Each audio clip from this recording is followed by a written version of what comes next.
Le village de Chenjia est situé dans l'une des zones les plus touchées du comité de Jishishan. Le tremblement de terre a pris les gens au dépourvu la nuit du 18 décembre et a détruit, voire même rasé les maisons des 2000 habitants du village.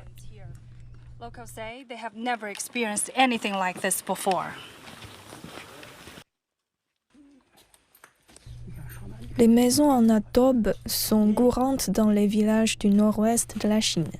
Le souvenir du tremblement de terre qui a frappé ici est encore frais dans l'esprit de Magaru. Les souvenirs heureux qu'il partageait avec sa famille sont maintenant remplacés par des visions de cette horrible nuit. J'avais si peur.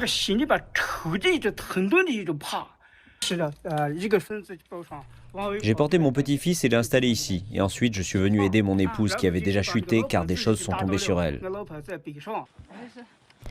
Marima a du mal à reconnaître sa maison.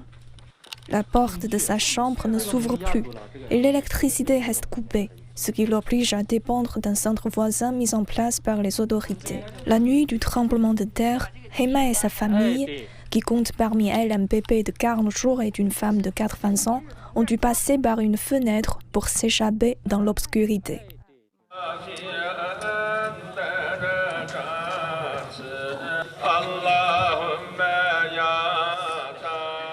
Selon les habitants, 95% des résidents du village de Chenjia sont musulmans. Leur mosquée a été gravement endommagée, les prières quotidiennes se font donc désormais sur un parking devant le bâtiment, malgré une température de moins 10 degrés.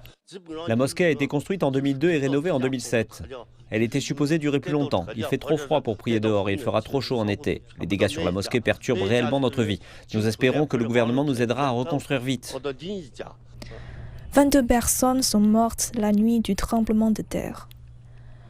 Toutes ont été extraites des décombres par les mains nues de leurs voisins et ont reçu un enterrement digne de ce nom. L'imam du village a pleuré tout au long des dernières prières. Du point de vue de sa religion, il dit que les larmes et d'un cœur douloureux feront qu'Allah les protégera, eux et leur patrie. Les effets de la catastrophe sont trop importants pour les gens d'ici. Je prie donc pour la paix pour ces personnes, la paix pour mon pays et celle du monde. Nous sommes tous des êtres humains, même si nous avons des religions et des croyances différentes. Lorsque d'autres souffrent, nous ressentons de la douleur. Lorsque nous souffrons, d'autres viennent aussi nous aider. Le gouvernement a vraiment beaucoup aidé après le tremblement de terre. Ils ont fait beaucoup de travail. Le village est actuellement rempli d'équipes de secours venues de toute la Chine. Le gouvernement et des groupes de bénévoles sont venus pour aider à reloger les villageois et à reconstruire leur vie. Il reste encore beaucoup de chemin à parcourir avant que les choses ne reviennent à la normale. Mais au moins, les habitants savent qu'ils ne sont pas seuls.